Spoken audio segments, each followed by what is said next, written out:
I'm your host, Jason Hopcus, and honored to have Monica Crnogorac with us today. Monica is a certified life and wellness coach who helps teens overcome feelings of overwhelm and anxiety that interfere with their daily functioning. Whether they're drowning in schoolwork, having difficulty overcoming a breakup, or unsure of their career path, Monica ensures teens receive the support they need to create a visionary change and make them feel more motivated and confident in the decisions they make. Drawing from her personal journey, Monica understands the crippling effects of anxiety and the overwhelming challenges it presents. Motivated by her desire to break free from this mindset, she has utilized her educational background and ongoing self growth journey to acquire a wealth of tools and resources. With these valuable insights and compassionate approach, Monica is dedicated to supporting teens and navigating and alleviating the stressors of anxiety. Monica helps her clients unlock the potential, thrive despite the challenges they face, and regain control of their own lives. Welcome, Monica. It's a pleasure to have you here today for Nobody's Perfect Community Podcast. How are you doing? I'm good, Jason. Likewise, it's so nice to be on here today. So I am thrilled to have a conversation about a topic that is pretty pervasive, even not just in youth, but in adults as well, around this topic of anxiety and the powerful work that you're doing to help youth heal from anxiety, to have a more thriving experience in their lives and move towards what they want and less and get less of what they don't want. So thank you for doing that work. And I'm glad that you're here for us to have this conversation. Me too. It's a pleasure. And growing up, I've always wanted to help teens and wanted to help individuals, but didn't know how I was going to do it. So combining both my academic background and my personal experience it has validated my passion and made me very excited to not only talk about this topic, but also help people who are ready to get that change.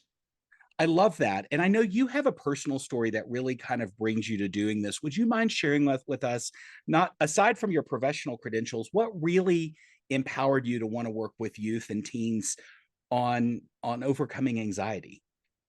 Yeah, so a lot of it was my personal experiences with anxiety. And the first pivotal one that I had was when I was in middle school. It was grade six specifically. And at the time, I didn't have the awareness or the understanding to know what anxiety was, or to know that what I was experiencing was that, until I got older and kind of built that background and gained that awareness. But what really happened to me was I was bullied, and it really affected me from going to school, and my anxiety was very situational. So I would be okay when I would come home from school because I would feel safe, and I wouldn't have to worry about being in a place that I was worried about how others were perceiving me. Okay. And every single night in the mornings, as school kind of came closer, I would get very anxious, and my thoughts would elicit my anxiety to manifest physically, where I would feel ill. I would, get like the whole sweaty palms or anxious thinking, racing thoughts, and refusal to go to school. I was very apprehensive about it. And in the beginning, my family and my parents thought it was a stomach flu because I was getting ill, right? It was really kind of provoking that. And so we went to the doctors, we ran all the tests to make sure everything was okay. And I remember sitting in the doctor's office and he asked me, is there a chance that you're skipping school for whatever reason? And I didn't know that in the moment, but it was a question that really stuck with me. And it was like, oh my God, am I skipping school because of this? Is there something deeper than just like a stomach flu that I'm going through? And so that experience and how it impacted me and how long it took me to really overcome it inspired me to not only learn about it, but become that safe space for teens. Because had I have had that resource or that space to express what I was going through, I would have been able to understand myself better and be more resilient versus kind of carry it on for a very long time. Right. And the other reason why I chose to work with teens is because there's a level of relatability. I'm not that much older than them. And so there's this level of, I get what you went through. I was there not too long ago. And I want to help you overcome it and alleviate those stressors so you don't carry it for as long as I did.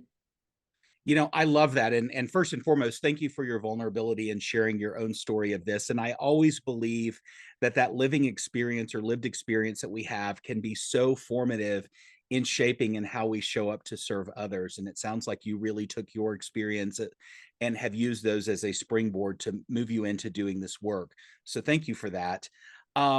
Just to level set the conversation here, when we talk about anxiety among teens, you know, help us understand how big the problem is. Like, why is this a topic we need to be talking about, and why should we be focused on it now, at this time? Yeah, that's a great question. It's because I've come to realize how prevalent anxiety is and how Okay. many teens experience this, whether it's on a clinical level or non-clinical level. So my experiences were more non-clinical, but it was still something that interfered with my daily living. It didn't it prevented me from going to school. It really got me to isolate from that. But when you look at like the statistics wherever you are, you see the rates of mental health rising. And you also see the importance of, if we don't address anxiety now, it may actually loop into more maladaptive problems down the line. Right. So it's more important to address this as a preventive measure from it getting worse. But I was looking at these statistics and I found a study where it had a survey, and it surveyed more than 50,000 middle and high school students, and where about a third of the youth reported feelings of sadness or hopelessness, Wow. whereas this persistent sadness and hopelessness, as well as suicidal thoughts, have increased among 40% of young individuals. Hmm. Let's And sit with so that a second. That's a lot to take on. That nearly half of our youth, or a third of our youth in one instance, and almost a half in the other, are really facing challenges that need to be addressed. absolutely. And you even look at like the impact that it has on school participation, performance. And the biggest one that stuck out to me was over half of those struggling with mental health don't actually receive the support they need. Wow. And we see that the biggest thing was not having a connection to an adult, or an adult who will listen to them, is one of the top risk factors on youth suicide. So for parents, caregivers, educators, providers who are listening, I mean, really, it is our job to show up for our youth. And it's interesting, the stats that you shared with us, which are powerful in and of themselves. In our work at Nobody's Perfect, we did a survey this last year in the region that we're in. And the question that we asked of youth and then of family members or parents and caregivers was, what are your feelings around, I'm screwing this up here. um, Let me give you the statistic. Over 72% of them reported that their mental health was fair or poor. That's a better way to put this. 72% reported that, and we had a pretty large survey set that did that. And then when you ask the same question of parents about their perception of their youth's mental health, it was more like 30% believed that their youth's mental health was fair or poor. So to me, it's telling me there is a disconnect in how adults are seeing what youth are struggling with, and youth overwhelmingly are reporting that they are struggling at alarming rates, regardless if you're choosing a third of the population or 70+% of the population. This is an alarming set of statistics that really magnifies the importance of doing this work now, don't you think?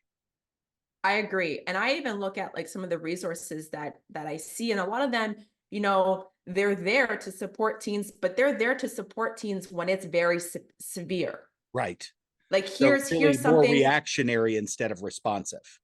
Right. Here's something, here's the suicide line. Here's this person. And the alarming statistics show that, like, let's get this when it's early on. Let's get this when it's not so severe or it's mild. That way, when it does get more challenging and when it is more severe, at least they're equipped with the appropriate tools and resources to help them mitigate those stressors and overcome that challenge that much more, like, to be that much more likely in overcoming that challenge. Absolutely. So to better understand, what are you seeing as the most common anxiety related, issues that youth are facing today? Like how is this manifesting for our youth? That's a really good question. And I find that there's different tiers, I'd say. So I was going to kind of address a little bit in each section. So what I'm finding is relationships are a big one. And that can be broken up into dealing with like your first heartbreak, navigating peer pressure. So the desire to do things to seek approval from others or experience a sense of belonging. You have friendships. So the pressure to make and maintain new friendships or the social pressures to look a certain way. I'm Right. finding something else to be common is academics.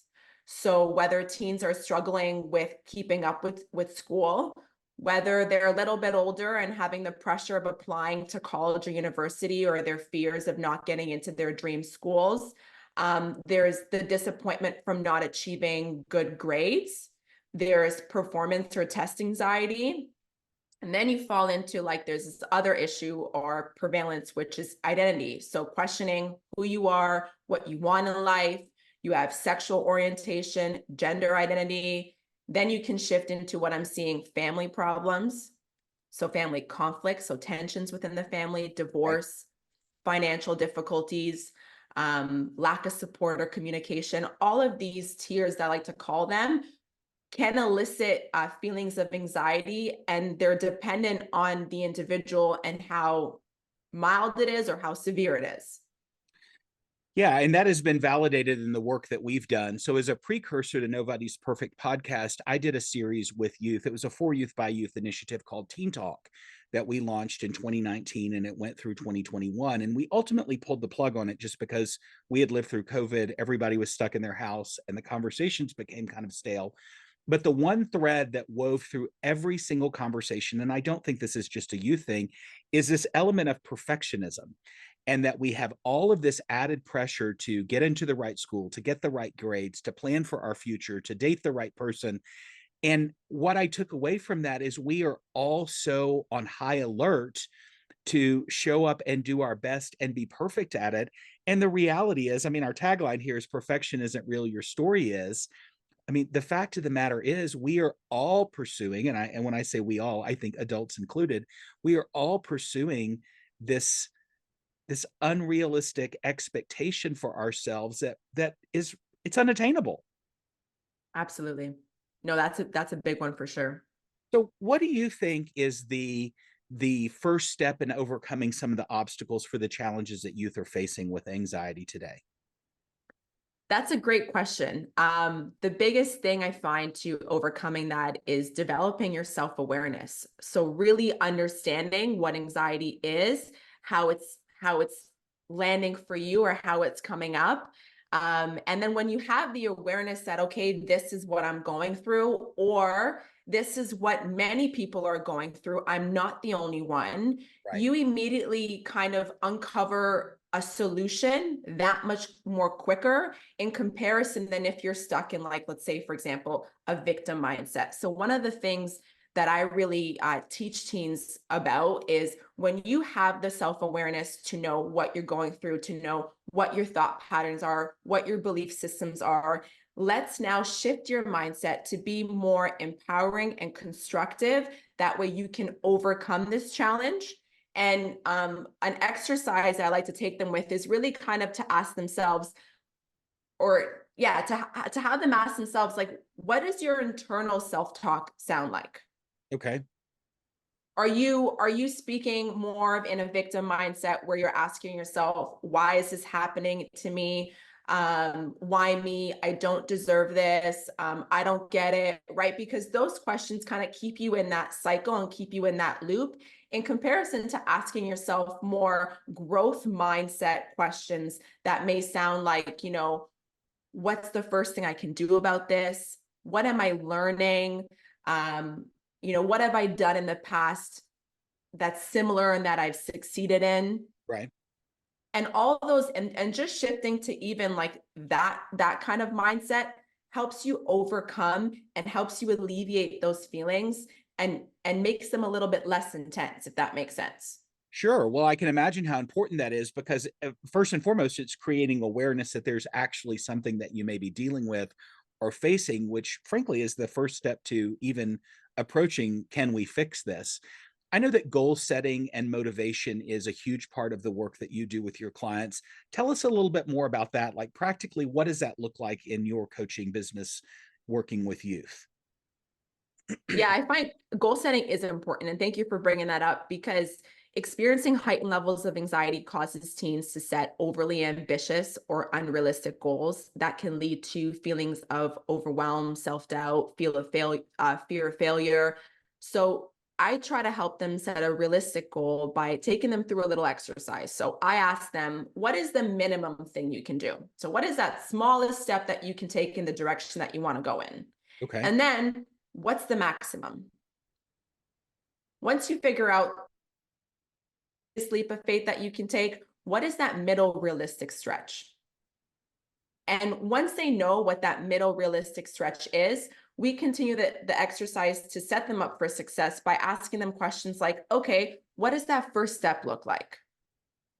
And the goal of these questions is to really help them clarify their goal and motivate them to take action because they know exactly what they want and how to get there. So the key things in goal setting are breaking the goals down into smaller, more manageable steps. Okay. Because I find if it's too easy, they get it done very quickly and they're like, okay, that was it. The motivation really isn't there. Right. Then if it's too hard, it's overwhelming where it may actually stop them from taking that action because they're like, that's too far fetched. Okay. So when you find that middle realistic stretch, it's still challenging, but it's challenging in a way where you feel like you can achieve it. Well, and what I'm also hearing from you that I love about this approach is it empowers people to kind of choose which path they want to go on that they're going to show up and be accountable to. Like in the work that I've done with clients coaching, I always want people to pick things that they can give an 8, 9, or 10 level of commitment to, because if it's less than that, you're likely not going to do it. And it sounds like you've kind of figured out that sweet spot of like you choose what works for you and then make that decision that that's the direction you're going to go. So, I just think as humans, it's wonderful to create goals for ourselves, but it can also be the next great diet that you don't even begin day one, or whatever you choose. So really deciding and discerning for yourself, like, how am I going to show up around these goals that I've set for myself, and did I pick something that's realistic for me actually to achieve? Absolutely. And like you had mentioned earlier, there are already so many pressures that teens feel, whether it be from friends, family, whatever it may is. So it's taking that pressure off and challenging them, like you said, to find something where they can feel accountable and responsible for. And then you, whether as a coach, as a parent, as an educator, especially even for the teen, is what else is important is to celebrate the progress along the way Right. because we all know positive reinforcement boosts those confidence and those motivational levels, which helps teens continue working towards their goals. So even if you take that small step, acknowledge it, celebrate it, even if it's tiny, and not just like until you get to the end goal, but all the steps along the way that leads you one step closer to achieving the main goal that you're looking for. Right, which is really what's so valuable about having somebody like yourself in becoming an accountability partner. I mean, I think for any of us to achieve our goals, it's always easier if we have somebody that we're accountable to besides ourselves, and you're really showing up and doing that in a way that feels constructive and healthy to moving from stuck to unstuck, so to speak. The thing that I'm curious about, how does how important is being vulnerable in a youth showing up to manage anxiety and then ultimately building confidence and getting the life they desire? Vulnerability is something that is so impactful, and many people shy away from, even if you're not a teen, because it requires you to open up, Right. right? So it requires you to acknowledge and accept your emotions without judgment. And the importance of it in managing anxiety and building that confidence is it cultivates a level of authenticity, which allows teens to connect more deeply with themselves and others and helps them build that resilience in face of adversity. So really what vulnerability does is it provides a pathway for teens to confront their fears, to express their true feelings, and to seek support when it's needed, which then empowers them to navigate anxiety with that courage and strength.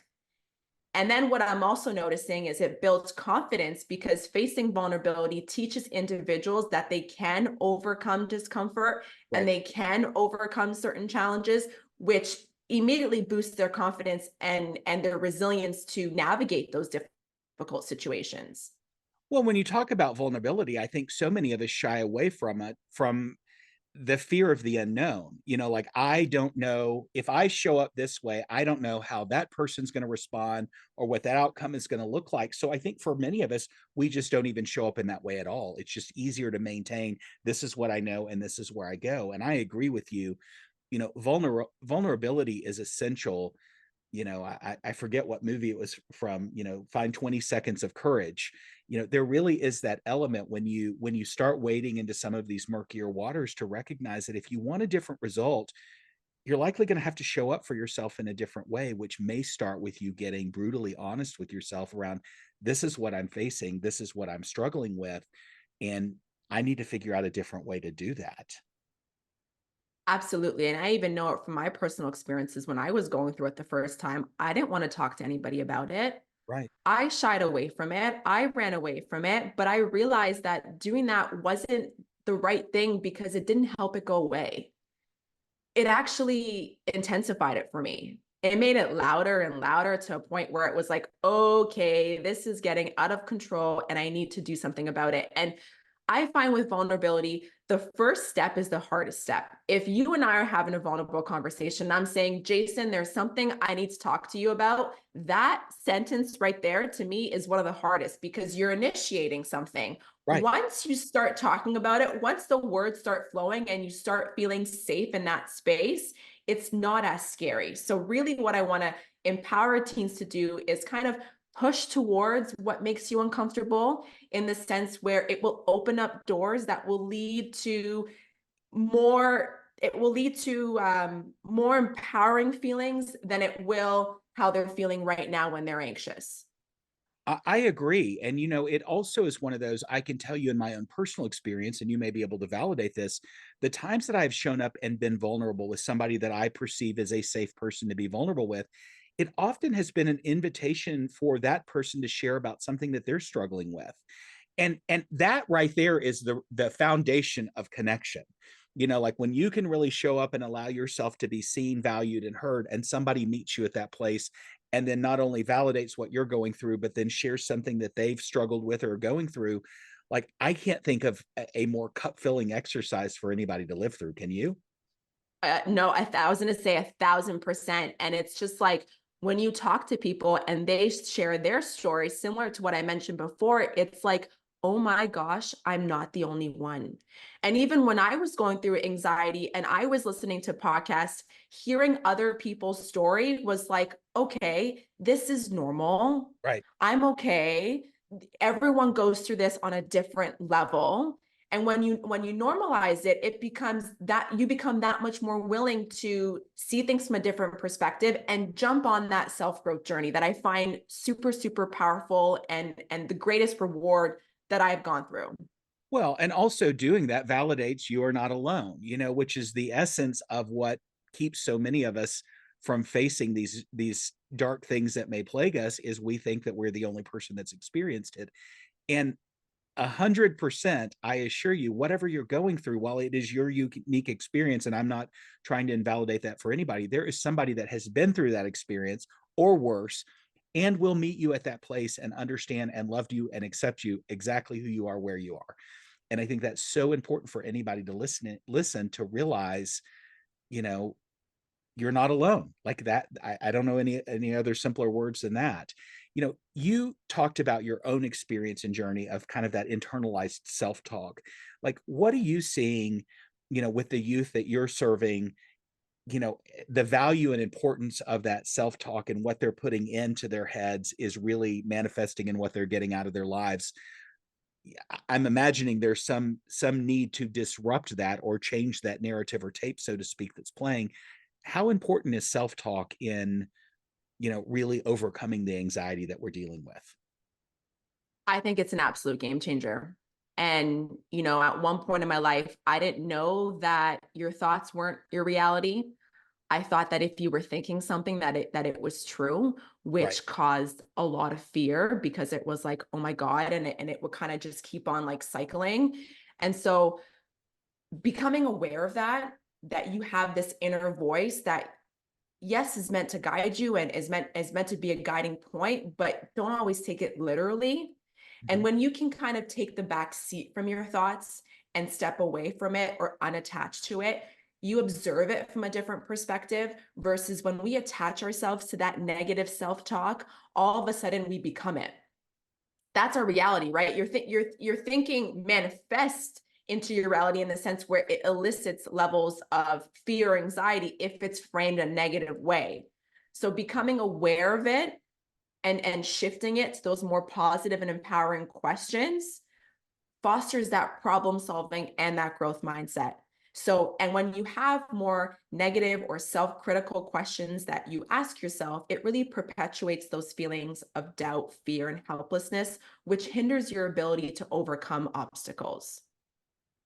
And and when you have these thoughts that you don't like per se, it's not about ignoring them or suppressing them. It's really about acknowledging them and giving them the space to be heard, Mm. letting them breathe. Because when it comes in, we get really, really afraid, we attach ourselves to it, and all of a sudden all these other thoughts like stem from it. Fear-based thoughts, fear-based thinking, right? Because we're like, we're freaking out, we're internally freaking out. Whereas if we kind of take the back seat and we recognize, okay, I see this thought coming in, I'm noticing the feelings that's coming up from it. That's okay. Right. But I'm not going to choose to attach myself to it. And rather, I may actually reframe it in a more positive, empowering way. And a simple tool that teens can use to shift or to challenge that negative thinking per se is when that thought comes in, ask yourself, how true is this? Right. Is this real? Is this real? Yeah. Don't just automatically assume, right? Challenge it. That way it gets you to kind of be a little bit more reflective. And that in and of itself is raising your awareness. Well, and it's interesting. It reminds me when we did the survey that I was speaking about earlier, we also asked teens what their go to lines of support were when they were struggling. And overwhelmingly, peer support was at the very top of the list as a place that teens turn when they're struggling. And I love the power of connection and peers, but I also want to validate for anybody listening that people can only meet you from their own place of experience. So if you struggle with crippling anxiety and your friend groups also struggle with anxiety, you can often sit mired in the same set of circumstances that's not really moving you out of this. So that question we were just talking about a second ago, is this real? I think is really important. And again, it's not to say what you're feeling isn't happening or isn't important, because I believe that it is, but the fact of the matter is you may need additional information to really guide and frame, how do I get out of feeling like this and have different moments moving forward? Yes, absolutely. Another tip that, teens can use is if you're really feeling it getting out of control and you want to challenge yourself to overcome it, I almost like to encourage them take note of the thoughts that come in, like write them down in a journal or on your phone. Like what are those thoughts really saying? Are they saying I'm not good enough? Are they saying I can't succeed in this test because I'm not smart enough? Whatever it may be, keep a track of it. Right. And then at the end of that day, or whenever you dedicate to it, on the other side, whether it's like you're writing it in like a column form or wherever you may be journaling, write the opposite. So write the more positive, empowering statement. That way, again, you're acknowledging what thought initially is coming in. You're challenging it by saying, how real is this? How true is this? And then you're reframing it in a more positive, empowering way that you know to be true. Well, and that's a game changer. I mean, really just giving yourself new information to even consider, like being able to sit there and I agree with you, acknowledge this is how I'm feeling, and then to question that with different feedback around, how do we do this? Look at the opposite side of it. I think it's a game changer. Absolutely is. You know, we have a lot of parents that listen to this show, and I always want to be a good insight and support for them. Like if I'm a parent and I think that my kid is struggling with anxiety or really having challenges, what are the signs that I need to be looking for? And then how can I better show up for them if they're struggling? That's a good question because at the end of the day, parents are the number one impactors for their kids, which is why it emphasizes the importance of knowing what's going on. And again, there's different signs and symptoms per se that a kid may experience. So things to look out for, like, are their eating habits changing? Are their sleeping patterns changing? Are they sleeping less, sleeping more? Are Right. they isolating themselves, whether it be from a social event or from family? Are you noticing that they're very panicky and always worried? Are they having trouble concentrating? Are they procrastinating? What else? Like, you can just kind of see when you look at a teen that's in distress, like what are their physical signs showing them? How are they communicating with you? And then to encourage parents to open that conversation, I always like to ask parents to ask their teens open-ended questions. What's on your mind today? Is there anything you're struggling with that you want to talk about? And really, if when you open that door, is try not to give advice, just be that sounding board. Listen. And if it even listen, yes, acknowledge, validate. I acknowledge that this is what you're going through. Thank you for sharing this with me. I can see the pain that you're experiencing. And then if you want to help them, overcome it, you can ask them a simple question, what are you looking for? Are you looking for a solution? Are you looking for just a sounding board? That way, again, you're meeting them where they're at, and you're not pushing them or pushing any of your opinions or your advice without overwhelming them. I hope our parents listening just took a collective deep sigh there because really, I think the pressure of believing that we have to listen and then show up and fix it is the piece that sticks most people from even having the conversation in the first place. And what you just shared with us, that really being a sounding board is the primary step, and recognizing that as a parent or caregiver, you don't have to have the answer in that moment, and you don't have to show up in a perfect way. Just being able to listen without judgment, in a supportive fashion, can be so powerful. And the fact of the matter is if your youth says something to you and you don't know how to deal with it or help them, and they actually are asking for that help or support, it is completely appropriate to say, I don't know, but let me get some more information and come back to you with that. Like, there's a lot of grace found in saying, I don't know, but I will find out and I will come back to you. And I think there is an element of recognizing that, again, we don't have to show up in that moment and be perfect. That is so important and powerful in really starting to navigate having these conversations with our youth. And frankly, if there are some things that are illuminated in those conversations that you don't know how to navigate, it can be important to seek professional help with somebody like yourself, or clinical support, etc., that can help guide some of these conversations in a more thoughtful way. But again, I want to reiterate, you don't have to show up and be perfect parents in having these conversations with your youth. Absolutely. And I think there's a level of sometimes parents feel very helpless and they really want to do everything, like you said, to help their child. And sometimes that may come off as, trying to fix it. But again, reiterating, meeting your child or your teen with what they're sharing with you and working with them without imposing or assuming or judging.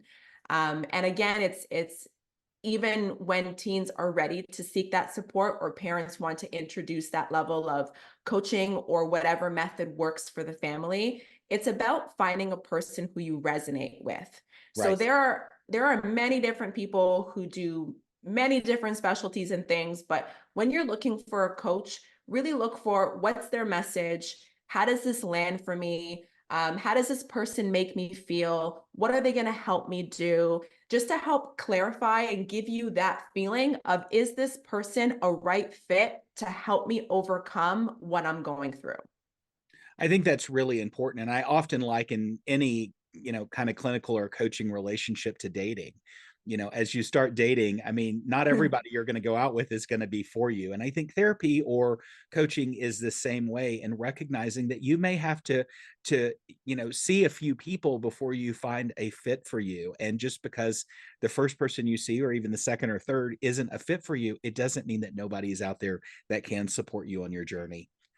I guess, as we're wrapping up here, one of my final questions is why now? Why is it so important for us to be having these conversations about healing anxiety to help our youth on their life's journey? Well, again, I think it comes back to the beginning of the conversation when you look at the alarming statistics and you realize how many teens are actually going through this. And again, the importance is if we don't address this now, what else could it lead to? So the first thing I want to talk about is if you don't address anxiety, what could happen? It could lead to depression, where that becomes more intense. It could lead to higher levels of anger and aggression, so lashing out as a way to cope with these big feelings. Again, we talked a little bit about the signs and symptoms, but if you don't address it, and especially as teens get into like college, university, increased substance and alcohol abuse as a way to self-medicate and numb the feelings of anxiety. You have self-harm when it gets really intense. And again, you mentioned perfectionism, this idea of, even for teens, setting unrealistic high standards for themselves and experiencing that intense fear, whether it be failure or rejection. Now, on the opposite end, if commit and you are determined to deal with your anxiety head on, what are some outcomes that you can experience? The biggest one I find is an increased level of self-regulation.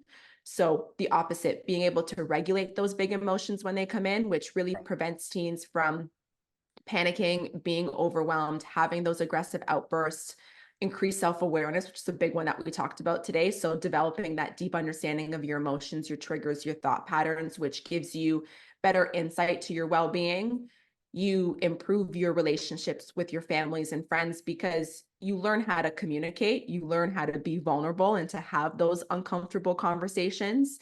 You have an improved level of coping skills and self-help techniques to effectively manage those anxiety symptoms and reduce those stressors on your daily life.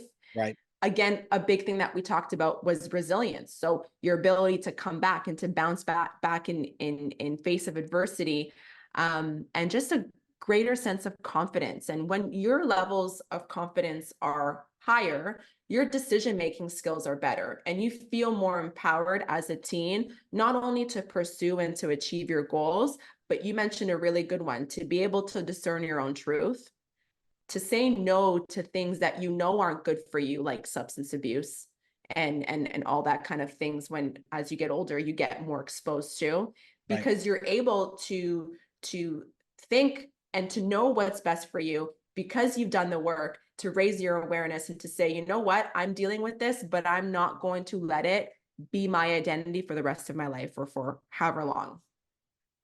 Well, I think you said that so beautifully. And the thing that I really heard in that I think is worth reiterating is, you know, this kind of emotional dysregulation can lead to some maladaptive behaviors that are not things that we necessarily want to deal with or face in life. And it can be a precursor, to many of the things that can lead to some pretty dire consequences, whether it's substance use and misuse, a deeper depression, God forbid, suicidal ideation and or completion.